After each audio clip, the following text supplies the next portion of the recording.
बिस्मिल्लाहिर्रहमानिर्रहीम, अस्सलाम वालेकुम। क्या हाल है आप सबके? उम्मीद है कि सब खैरियत से होंगे, खूब मज़े में होंगे और इन्जॉय कर रहे होंगे। और जी हम भी निकले थे इन्जॉय करने के लिए, क्योंकि उस दिन प्रेडिक्शन थी कि स्नो होगी और ख़ूब सारी स्नो होगी। मगर जी हमें तो वेदर रिपोर्ट ने थोड़ी सी चक्करबाजी कर दी हमारे साथ। बाहर निकली तो कहीं पे कोई ऐसी स्नो हो नहीं रही थी, बस टामा टामा बर्फ़ गिर रही थी। मगर लोगों ने जो है वो प्रिकॉशन के तौर पे सॉल्ट पहले ही ज़मीन पे डाल दिया था, ताकि चलने में जो है वो कोई दुश्वारी ना हो। आपको पता है जब हम सॉल्ट डाल देते हैं तो बर्फ़ पिघल जाती है। तो बहरहाल मुझे बड़ी डिसअपॉइंटमेंट हुई उस दिन। मैंने कहा भाई बर्फ़ ने तो धोखा दे दिया। तो घर वापस आई तो मैं ये सोच रही थी कि अब चिकन को मैरिनेट करना है, और मेरा बिल्कुल दिल नहीं चाह रहा था मैरिनेशन के लिए। अब आप इन ग्लव्स से और छुरी को पकड़ने से बिल्कुल अंदाज़ा कर सकते हैं कि ये इंतहाई एक अनाड़ी शख्स के हाथ हैं, जिससे ना गोश्त छुरी से कट रहा है और ना ही उससे कैंची से कट रहा है। लेकिन अगर इस सिचुएशन में आप इनकी मदद करने के लिए आ जाएंगे तो फिर ये सीखेंगे कैसे? तो यकीन माने, गोश्त के 2 फ़िले हैं, यानी चिकन थाइज़ हैं, इनके 2 बड़े फ़िले हैं। इसको काटने में जो है वो ऑलमोस्ट 30 मिनट्स लगे। लेकिन बस जी यही तो ट्रेट है कि आपने किस तरह से चीज़ों को सीखना और सिखाना है।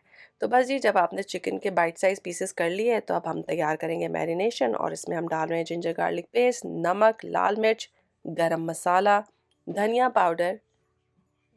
ठीक है? साथ-साथ बताती जा रही हूँ ताकि किसी को कोई मसला ना हो। आपने बेसिक मसाले डालने हैं, बस मैंने इसमें हल्दी नहीं डाली। और यहाँ पे जो है वो 2 टेबलस्पून भर के डालना है सोया सॉस, और चूँकि ख़ातून ने गलती से टीस्पून पकड़ लिया है, तो नज़ाकत से आहिस्ता-आहिस्ता करके जो है वो टीस्पून से डाल रही हैं। और यहाँ डल रहा है अजीनोमोटो। बहुत से लोग इसे नहीं इस्तेमाल करते, आप ना इस्तेमाल करें। और एडिशनल मिर्चों के लिए आप इसके अंदर काली मिर्च और कुटी हुई लाल मिर्च डाल सकते हैं। तो हम इसको थोड़ा-सा ब्यूटीफाई करने के लिए कलर भी इस्तेमाल कर सकते हैं। मैंने इसमें डाला है ऑरेंज कलर, आप चाहें तो रेड डालें और चाहें तो कोई कलर मत डालें, बिल्कुल आपकी चॉइस है। तो बिल्कुल बेसिक मैरिनेशन है। इसको आप किसी भी चिकन पे लगा के उसको फ्राई कर सकते हैं, उससे कोई सालन पका सकते हैं, उससे सैंडविचेस बना सकते हैं। तो ये बेसिक मैरिनेशन जो है मैंने उस दिन अपनी बेटी को सिखाई, और चिकन मैरिनेट करके हमने ओवरनाइट फ्रिज में रख दिया। सिर्फ चिकन काटना ही नहीं सिखाना चाहिए, बल्कि जब भी आप गोश्त का काम करें तो उसके बाद आपका काउंटर टॉप बहुत अच्छे से आपने क्लीन करना है। मैंने डेटॉल, पाइन सोल और पानी से एक स्प्रे बनाया हुआ है। मैं हर जगह उसको स्प्रे करके बहुत अच्छे से साफ़ करती हूँ, क्योंकि गोश्त के बाद की क्लीनिंग बहुत इंपॉर्टेंट है, और ये आपको बच्चों को भी सिखानी चाहिए। तो जी ये है नेक्स्ट मॉर्निंग, हुसैन के फ्रेंड जो हैं वो हमारे पास आ गए थे, और अब दोनों मिलके जो है वो स्कूल जा रहे हैं। तो बस जी वो दोनों आगे आ गए हैं, और इनके वालिद साहब पीछे पीछे वॉक करेंगे जब तक ये स्कूल ना पहुंच जाए।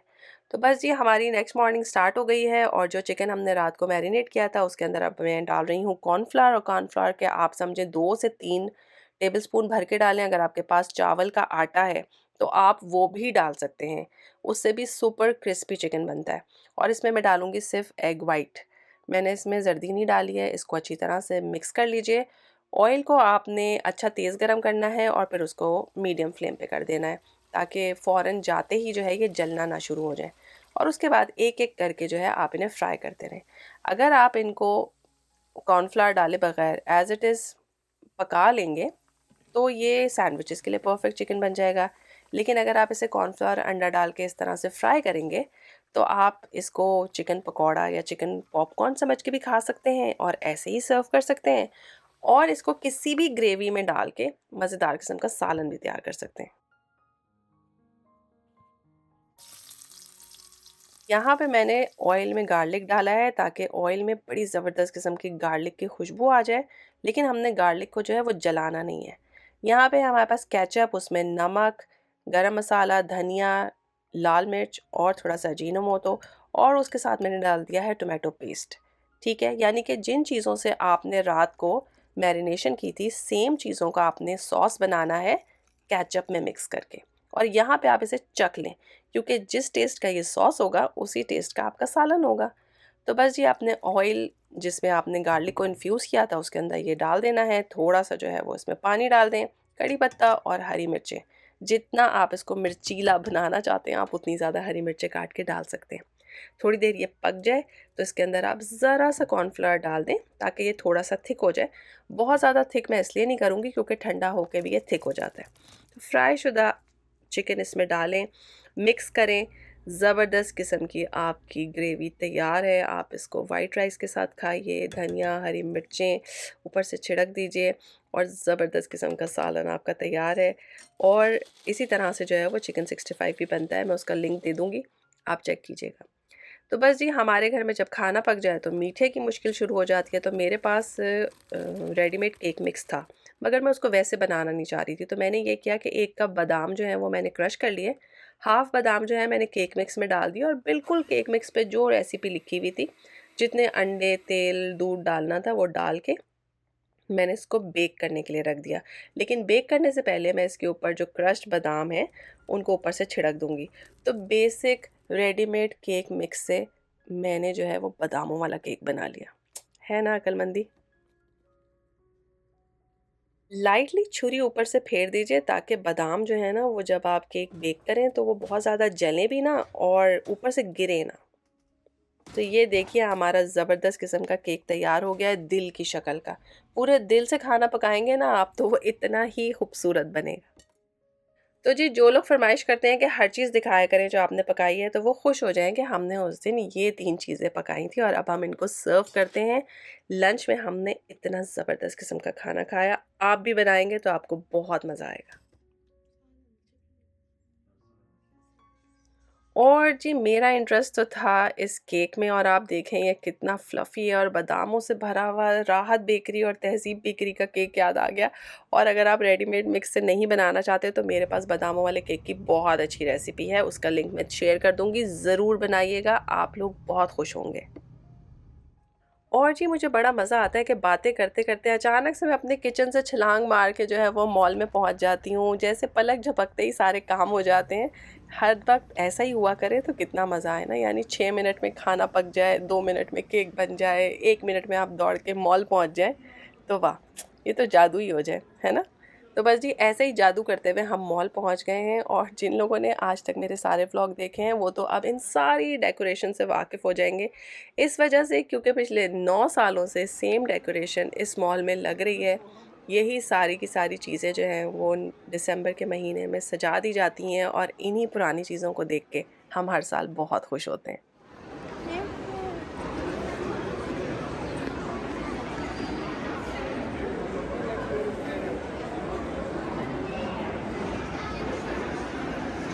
पिछले 4-5 सालों में ना इस मॉल के हमने वैरायटी ऑफ फेजेस देखे हैं। यानी कोविड है तो बिल्कुल सुनसान, फिर कोविड के बाद डर डर के लोग बाहर निकल रहे हैं, फिर रिसेशन है, जेब में पैसे नहीं है, मॉल तो आ रहे हैं पर खर्च नहीं कर रहे हैं।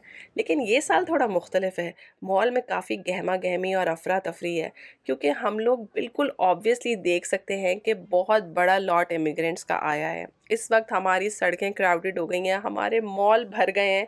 छुट्टी वाले दिन हमारे शहर में तो बस ऐसा लगता है कि कोई मेला लगा हुआ है। तो जी बहुत सारे जो नए लोग आए हुए हैं वो डेफ़िनेटली शॉपिंग करने निकले थे और हम जैसी पब्लिक जो है, जो शॉपिंग से ज़्यादा करने निकली थी विंडो शॉपिंग। तो मैं बस चेक कर रही थी कि क्या-क्या चीज़ें डील पे लगी हुई हैं और वाक़ई कुछ चीज़ें ऐसी थीं कि आप ख़रीद सकते हैं। अगर आपको अभी ज़रूरत नहीं पड़ेगी तो कुछ अरसे बाद ज़रूरत पड़ जाएगी। लेकिन मैं आपको बता दूँ, मैं उन लोगों में से नहीं हूँ जो आज से सामान ख़रीद के 2 साल बाद के ट्रिप के लिए जमा करते रहते हैं और फिर पाकिस्तान जाके बाँट देते हैं।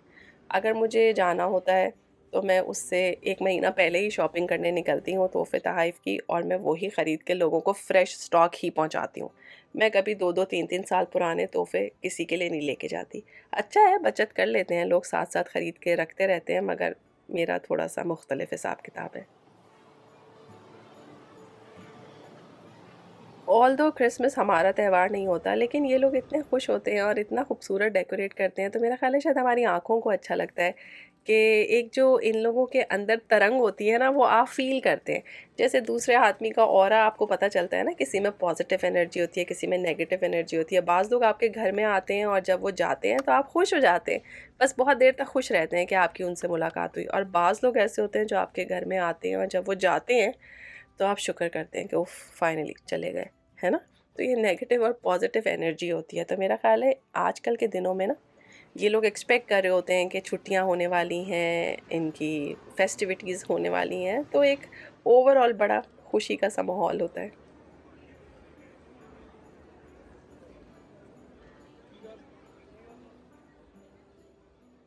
तो जी, मॉल से बाहर निकलते निकलते मेरी आप सबको एडवाइस ये है कि न्यू इमिग्रेंट्स जो हैं वो इस बात को याद रखें कि सस्ता रोए बार बार और महंगा रोए एक बार। तो एक दफ़ा रो लें, अच्छी वाली विंटर जैकेट और अच्छे वाले विंटर शूज़ ख़रीदें।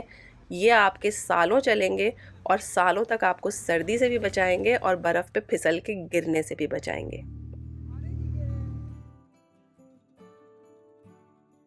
आज से 9 साल पहले जब मैं कनाडा मूव हुई और दुबई से मूव हुई, तो यकीन माने कि मुझे हौल पड़ते थे इस शहर को देखते हुए। अभी भी मुझे कोई बहुत ज़्यादा खुशी नहीं होती लेकिन बहरहाल अल्हम्दुलिल्लाह अल्हम्दुलिल्लाह इतने इमिग्रेंट्स आ गए हैं यहाँ पे, और यहाँ पे स्पेशली ये जो यूनिवर्सिटीज़ हैं इनकी वजह से इतनी ज़्यादा रौनक होती है।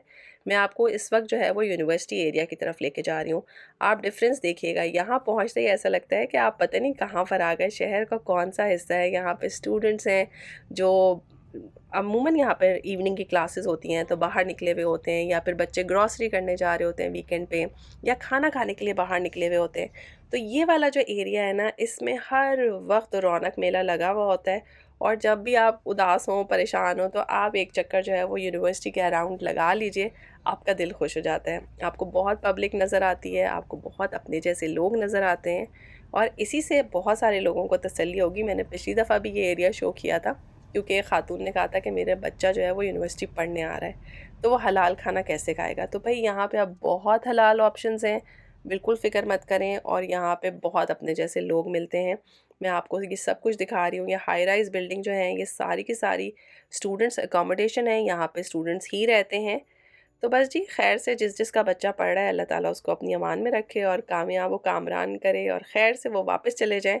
तो जितने लोग आपको यहाँ पे रोड क्रॉस करते नज़र आ रहे हैं, वो सारे बच्चे हैं जो बाहर मुल्कों से यहाँ पे पढ़ने आए हुए हैं और यहीं पे इसी एरिया में रहते भी हैं।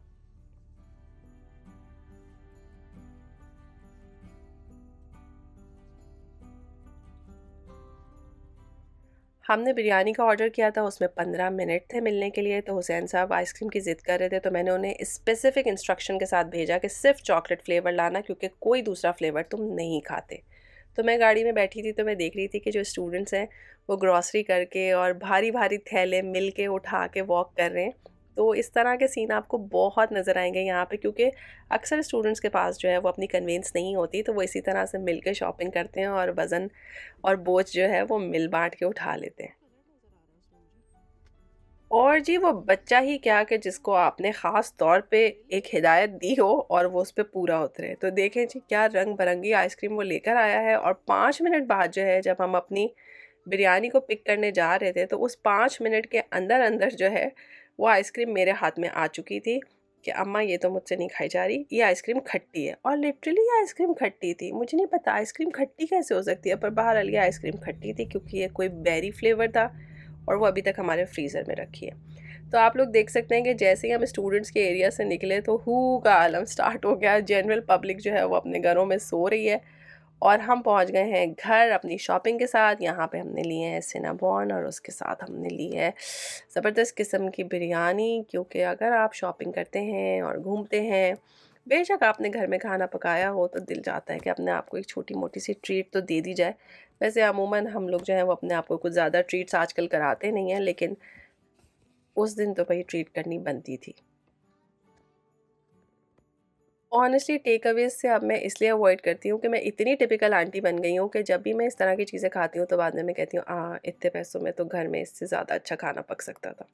तो बस जी, इसीलिए मोस्टली टेक अवेज़ को हम अवॉइड करते हैं। और जी ये हो गई है रात, और जो सुबह की जो प्रेडिक्शन थी कि बर्फ़ गिरेगी, तो मुझे उम्मीद हुई कि सुबह में इंशाल्लाह खूब बर्फ़ गिरी हुई होगी।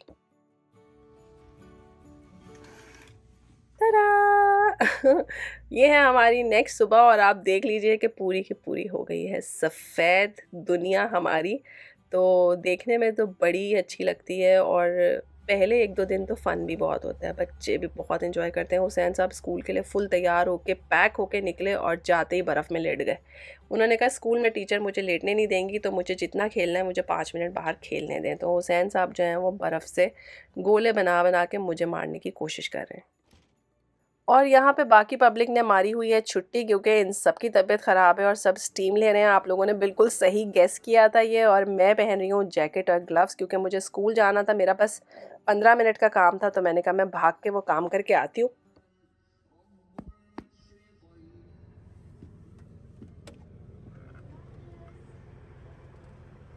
तो जनाब मेरा 15 मिनट का काम था, उसके लिए 5 मिनट की वॉक थी, और ये वॉक इम्पॉसिबल थी। आप लोग आगे देखिएगा कि यही वो टाइम था जिसमें इंतहाई तूफ़ानी बर्फ़ गिर रही थी। मुझे कुछ नज़र नहीं आ रहा था। मैंने हाथ में छतरी भी ली हुई थी, और मैं आपको वहाँ पे साउंड ऑन करके दिखाऊंगी, ताकि आपको पता चले कि किस हिसाब से हवा चल रही है और किस हिसाब से बर्फ़ उड़ रही है। और इससे पहले कि मैं उस एरिया में या उस पोर्शन में पहुंचूं जहां पे बर्फ़ बहुत ज़्यादा गिर रही है, मैं आप सबका बहुत शुक्रिया अदा करना चाहती हूँ, स्पेशली उन खातून का जिन्होंने मुझे बड़े प्यारे प्यारे से मैसेज किए हैं। वो न्यूली मैरिड हैं और अकेली कहीं पे रहती हैं, तो अल्लाह ताला करे कि वो खुश व आबाद रहें, मेरे व्लॉग्स देखती हैं और मुझे अप्रिशिएट करती हैं। शुक्रिया।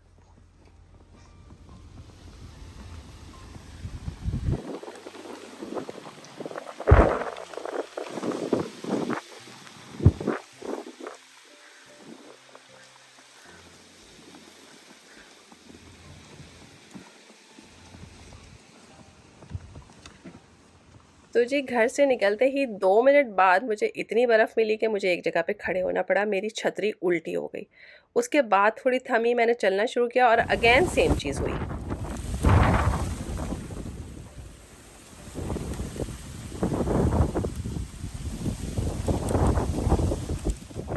और जी इतने से मुख्तसर टाइम में दुनिया ही बदल गई। जब मैं बाहर निकली तो ये डॉगी जो है वो बहुत पेशेंटली अपने मालिक का इंतज़ार कर रहा है, जो डेफिनेटली किसी काम से अंदर गया होगा। और यहाँ पे जो है वो पूरा माहौल ही बदल गया है। धूप निकल आई है, कौन सा तूफ़ान, कैसा तूफ़ान, कौन सी बर्फ़ उड़ रही है, कहीं कुछ नहीं हो रहा। कोई यकीन ही नहीं करेगा कि अभी थोड़ी देर पहले ये क्या माजरा था। तो बस जी, मैं वही बात रिपीट करूँगी जो मैं हर दफ़ा कहती हूँ, अल्लाह ताला पे तवक्कल रखें। ये सब चीज़ें साइंस हैं। आप लोगों का अगर बुरा वक्त है तो वो हमेशा नहीं रहेगा, और अगर अच्छा वक्त है तो वो भी डेफिनेटली गुजर जाएगा। तो हर हालत में शुक्रगुजार रहें, अल्लाह ताला से नेकी की हिदायत मांगें, प्यार मोहब्बत के साथ एक दूसरे के साथ रहें। अल्लाह ताला आपको आसानियाँ दे, दूसरों को आसानियाँ तकसीम करने का शर्फ बख्शे। और ये देखिए मेरे जूते बर्फ़ से भरे हुए। फिर मिलेंगे एक नए मज़ेदार से व्लॉग में। तब तक के लिए दुआओं में याद रखिएगा। अल्लाह हाफ़िज़।